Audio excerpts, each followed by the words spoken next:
속속TV 부동산 키움입니다. 오늘은 밖에서 여러분들이랑 인사 나누지 않고 이렇게 사무실 안에서 여러분들이랑 인사 나누게 되었는데요.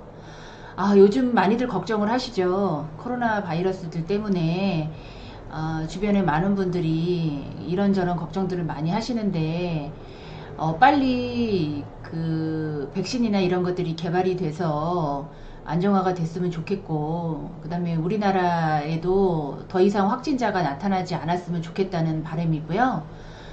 여러분들도 그렇고 저도 그렇고 외출할 때는 항상 마스크 착용하시는 거 잊지 마시고요. 또 외출하고 돌아오실 땐 항상 손 씻는 거 기본부터 우리가 해두면 좋을 듯 합니다. 오늘은 제가 주택 그 정보에 대해서 말씀을 좀 드려보려고 하는데요. 2017년 8월 2일 날 주택을 취득하는 분들한테 주택 자금 조달 계획서를 제출하게끔 의무화가 되었습니다.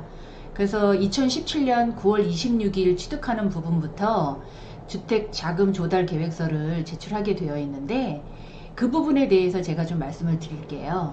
그런데 2019년 12월 16일 1216 대치를 통해서 주택자금 조달 계획서를 더 강력하게 규제하는 그런 정책이 나왔는데요.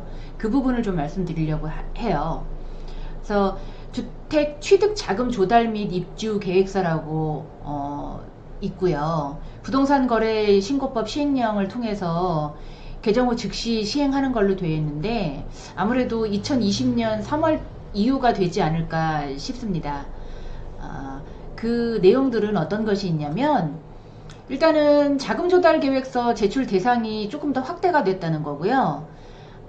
그 다음에 신고 항목이 조금 더 구체화가 됐다는 얘기예요. 그 자세한 내용은 투기과열지구나 조정 대상 지역에서는 3억 원 이상의 주택을 취득하였을 경우에 자금 조달 계획서를 제출하게 되어 있고요. 그전에는 이제 투기 과열 지구 안에서만 제출을 하게 되었었는데 1216 대책을 통해서 조정 대상 지역까지 확대가 되었다는 거죠.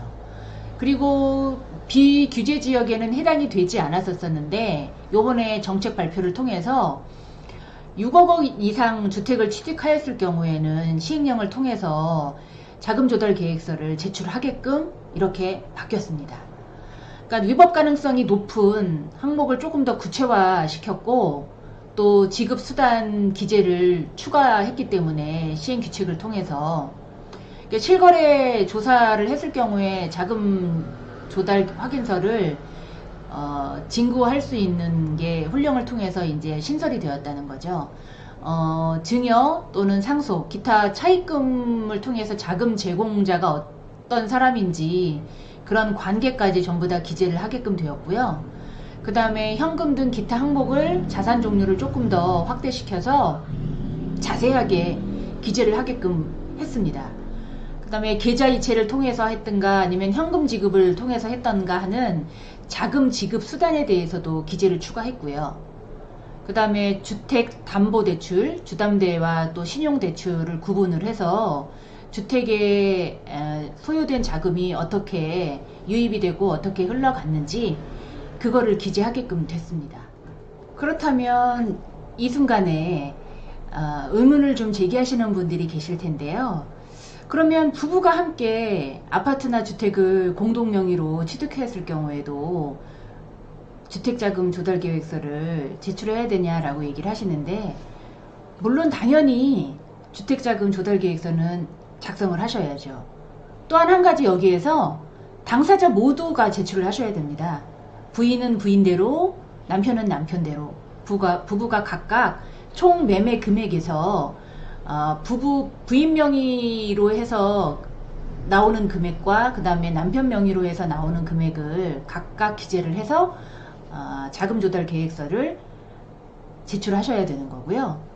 그러면 주택이 아닌 주거용 오피스텔도 해당이 되나요? 라고 문의를 하시는 분들이 계셨어요.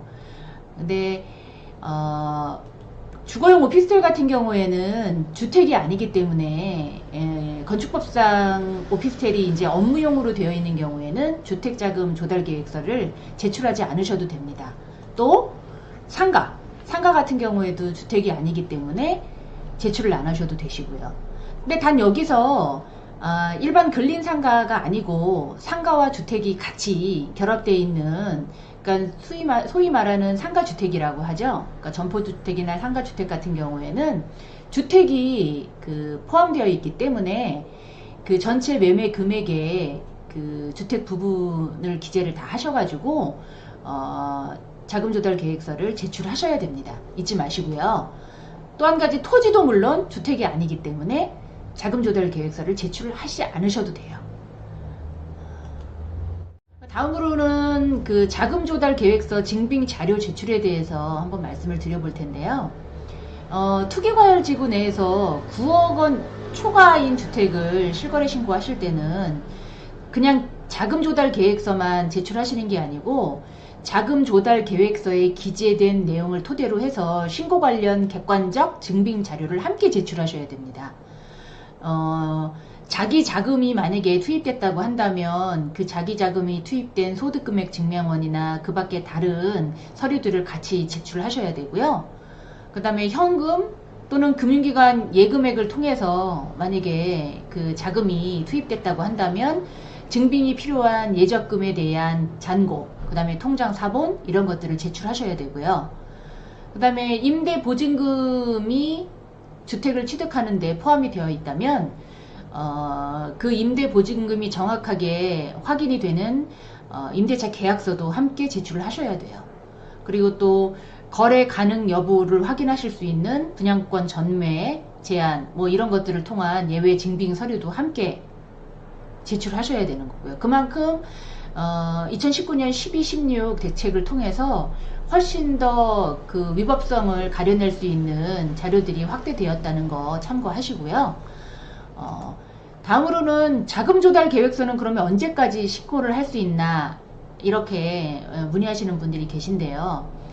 2020년 2월 20일까지 계약한 계약분에 대해서는 계약일로부터 60일 이내에 거래신고를 하시고 자금조달 계획서를 제출하시면 되고요. 2020년 21일 이후에 계약서를 작성하시게 되시면 계약일로부터 30일 이내, 한 달 안에 거래신고도 하셔야 되고, 거래신고를 하시는 단계에서 자금조달 계획서도 함께 제출을 하셔야 됩니다. 자금조달 계획서를 제출하셔야지만 거래신고가 된다는 것도 염두에 두시고요. 보통 개업 공인중개사를 통해서 중개 계약서를, 매매 계약서를 쓰셨을 경우에는 자금조달 계획서를 매수인께서 작성하셔서 공인중개사를 통해서 제출을 하시면 되니까, 만약에 그런 부분들이 부족한 부분들이 있으면 세무사나 아니면 공인중개사를 통해서 한번 여쭤보시면서 그런 부분들은 기재를 하시면 좋으실 것 같아요. 그렇다면 만약에 자금계획 조달계획서를 신고하지 않았다, 그러면 과태료가 얼마나 될까요? 미제출했을 경우에는 최대 300만원의 과태료를 부과하고요. 그 다음에 거래가격 외에 허위로 신고하셨을 경우에는 취득가격의 2%, 그 다음에 실거래가 허위 신고를 하셨을 경우에는 2%에서 5%까지 취득가액에 그 과태료가 부과되니까 그 점 잊지 마시고 꼭 챙기셔서 자금조달계획서를 꼼꼼하게 체크를 하시고요. 매매 계약을 통해서 진행을 하실 경우에 모르는 부분이 있거나 부족한 부분이 있는 것들은 공인중개사를 통해서, 그 다음에 세무사를 통해서 알아보시고 꼼꼼하게 기재하시는 습관을 키우시는 게 좋으실 것 같아요. 이제는 집을 사는 것도 이렇게 어렵습니다. 하지만 3억 원 이상의 주택을 취득하였을 경우에는 이제는 자금 계획서를 항상 작성해야 된다는 걸 염두에 두시고 하나하나 체크해 가시면서 하신다 그러면 크게 문제는 되시지 않으실 테니까요. 그 점 잊지 마시고요. 오늘은 여기까지 제가 그 주택 취득 자금 조달 계획서에 대해서 설명을 드렸고요. 다음에 또 기회가 되면 그 자금 조달 계획서의 작성 방법이나 또 자세한 내용들을 함께 말씀드리도록 하겠습니다. 오늘도 여러분들이랑 이렇게 인사 나누면서 영상 남겨서 하루가 또 마무리되는 것 같고요. 겨울이 이제 얼마 남지 않았습니다. 네, 감기 조심하시고요. 그 다음에 따뜻한 봄이 되면 제가 또 더 좋은 소식을 준비하고 있으니까요. 그 사이에 또 다른 현장 답사, 그 다음에 밖에서의 새로운 모습들 같이 보여드리도록 할게요.